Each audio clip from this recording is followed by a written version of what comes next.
বেশিরভাগ আসনে বিজেপির এগিয়ে থাকার খবর পাচ্ছি আমরা। বিভিন্ন জায়গায় তারা উৎসবও শুরু করেছে। বিজেপি কি তাহলে জয়ের পথে, এটাই বলা যায়? একেবারেই। কারণ এখনো পর্যন্ত 294টি আসন যে নির্বাচন হয়েছিল তার মধ্যে 292টি আসনের আহ, ফল গণনা চলছে। তার মধ্যে 183টি বিজেপি, 91টি হচ্ছে এআইটিসি এগিয়ে রয়েছে।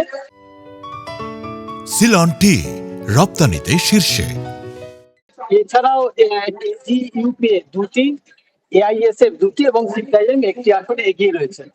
ইতিমধ্যে আমরা রয়েছি যে ভবানীপুর কেন্দ্র, অর্থাৎ হাই ভোল্টেজ কেন্দ্র বলা যেতে পারে। সেখানে মুখ্যমন্ত্রী মমতা বন্দ্যোপাধ্যায় এবং বিরোধী দলনেতা শুভেন্দু অধিকারী লড়াই হয়েছে।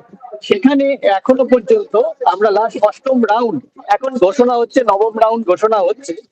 আমি অষ্টম রাউন্ডের খবরটা বলি।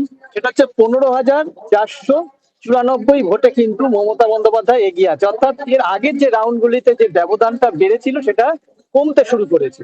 পাশাপাশি নন্দীগ্রামে শুভেন্দু অধিকারী 13,066 ভোটে এগিয়ে রয়েছেন। নন্দীগ্রামও কিন্তু খুব হাই ভোল্টেজ কেন্দ্র, তার কারণ শুভেন্দু অধিকারী দু জায়গা থেকে লড়াই করছেন। রাজনীতির পরিস্থিতি দেখলে যেটা, পাহাড় থেকে সমুদ্র সর্বত্র উত্তরবঙ্গে ব্যাপক কিন্তু ভোট পড়েছে বিজেপিতে। সেখানে ইতিমধ্যে হচ্ছে বিজেপি যে গেরুয়া আবির খেলতে শুরু করে দিয়েছে।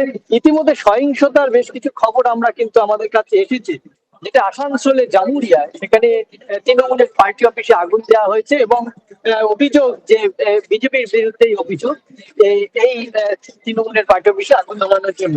যদিও ঘটনার খবর পাওয়ার সঙ্গে সঙ্গে কিন্তু কেন্দ্রীয় বাহিনী ঘটনাস্থলে পৌঁছে এবং পরিস্থিতি নিয়ন্ত্রণে আনতে গোটা এলাকা কিন্তু ঘিরে রেখেছে।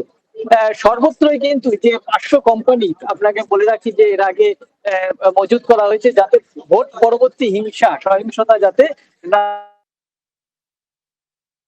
এর জন্য নির্বাচন কমিশন আজকে কিন্তু ঘোষণা করে দিয়েছেন, নির্দেশিকা আছে যে কোন রকম বিজয় মিছিল বার করা যাবে না। সহিংসতা এড়াতেই কিন্তু নির্বাচন কমিশনের এই পদক্ষেপ। তবে বিজেপি যে সরকার গঠন করতে চলেছে তার একটা কিন্তু পূর্বাভাস পাওয়া যাচ্ছে।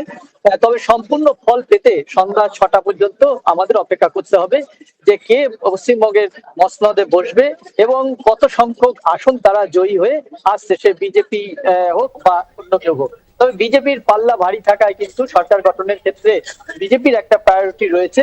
এখনো পর্যন্ত দক্ষিণ 24 পরগনা বাদে সব জেলাতেই কিন্তু বিজেপির একটা জয়ের কিন্তু ব্যবধান ক্রমশ বাড়ছে।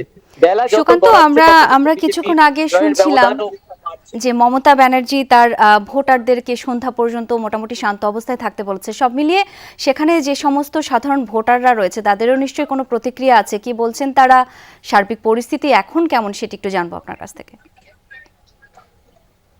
দেখুন, বিগত যে প্রায় 16টি নির্বাচন হয়েছে এই 12 বছরে বা 15 বছরে, সেই 16টি নির্বাচনের মধ্যে কিন্তু মানুষ কিন্তু ভোট দিতে পারেনি 11 সালের পর থেকে।